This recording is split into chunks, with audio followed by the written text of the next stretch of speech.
Complex ions, तो यहाँ पे 3 कॉम्प्लेक्स आयंस दिए हैं। The correct order of complex ions according to their spin only magnetic moment values is.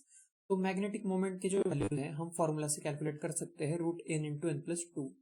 N इसमें होता है अनपेयर्ड इलेक्ट्रॉन्स, उसके लिए तो हमें कॉन्फ़िगरेशन चाहिए, तो हम बता सकते हैं। इन सबका कॉन्फ़िगरेशन देखना होगा। सबसे पहले इसमें ऑक्सीडेशन नंबर देखना होगा, तो आयरन का ऑक्सीडेशन नंबर इसमें होगा F6 है, तो ये 6 माइनस है, टोटल चार्ज इसमें 3 माइनस है, तो आयरन पे चार्ज होगा +3, तो ये Fe+3 है। इसमें क्या है कि वाटर तो न्यूट्रल होता है और इस कॉम्प्लेक्स पे +2 चार्ज है, मतलब ये +2 चार्ज है वो V का ही होगा, तो V+2 है ये। इस तरह से यहाँ पे भी वाटर तो न्यूट्रल होता है, इस कॉम्प्लेक्स पे +2 चार्ज है, तो ये +2 चार्ज है वो पूरा का पूरा आयरन पे ही होगा, तो आयरन यहाँ पे +2 है। तो ये तीनों जो आयंस है इनका हम कॉन्फ़िगरेशन लिखेंगे। तो ये लाइगेंड जो होते हैं उनसे तो कुछ मैग्नेटिक मोमेंट नहीं होता है, जो सेंट्रल एटम होता है उसी की वजह से होता है, जो नॉर्मली डी ब्लॉक का कोई एलिमेंट होता है। तो आयरन का कॉन्फ़िगरेशन अगर लिखेंगे, आयरन में एटॉमिक नंबर होता है 26, तो 26 इलेक्ट्रॉन्स होंगे, लेकिन इसमें तो +3 है, तो इसमें 23 ही इलेक्ट्रॉन्स होंगे, तो 26 माइनस 3 मतलब 23 इलेक्ट्रॉन्स होंगे। और उसमें भी 18 तक तो अर्गॉन का कॉन्फ़िगरेशन होता है, तो 18 के बाद मतलब अर्गॉन के कॉन्फ़िगरेशन के बाद कितने इलेक्ट्रॉन्स होंगे, 18 सब्ट्रैक्ट करें तो 5 इलेक्ट्रॉन्स होंगे। इसके बाद जो इलेक्ट्रॉन्स होंगे वो सारे 3D में होंगे, 5 इलेक्ट्रॉन्स होंगे। इसी तरह से वैनेडियम का अगर देखेंगे, तो वैनेडियम का एटॉमिक नंबर जो होता है वो होता है,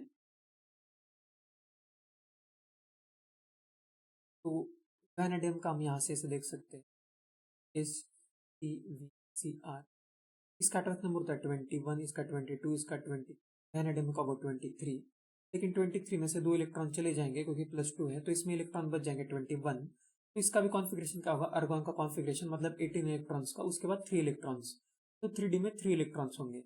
और Fe2+ में क्या है, Fe3+ से 1 इलेक्ट्रॉन ज्यादा होगा बस, तो यहाँ पे 3D में 5 थे, तो इसमें 3D में 6 इलेक्ट्रॉन्स होंगे। इस तरह से हम लिख सकते हैं। अब इन सब का अगर हम मैग्नेटिक मोमेंट देखेंगे, तो 3D5 का मतलब है कि 5 इलेक्ट्रॉन्स, तो सारे के सारे तो अनपेड ही होंगे इस तरह से, तो इसका आ जाएगा मैग्नेटिक मोमेंट √5 इंटू 5+2 मतलब 7, √35 BM आएगा, बोर्स मैग्नेटॉन। ये होगा Fe3+ का।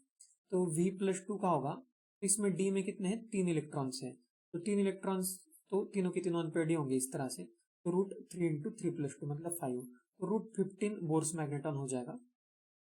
और जो Fe2+ है, Fe+2, इसमें टी में इलेक्ट्रॉन से 6, टी में 6 इलेक्ट्रॉन्स है,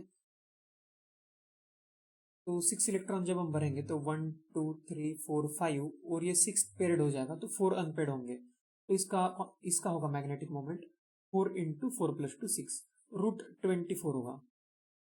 तो अगर हम यहाँ पे लिखेंगे करेक्ट ऑर्डर, तो सबसे ज्यादा जो है वो होगा Fe3+ का।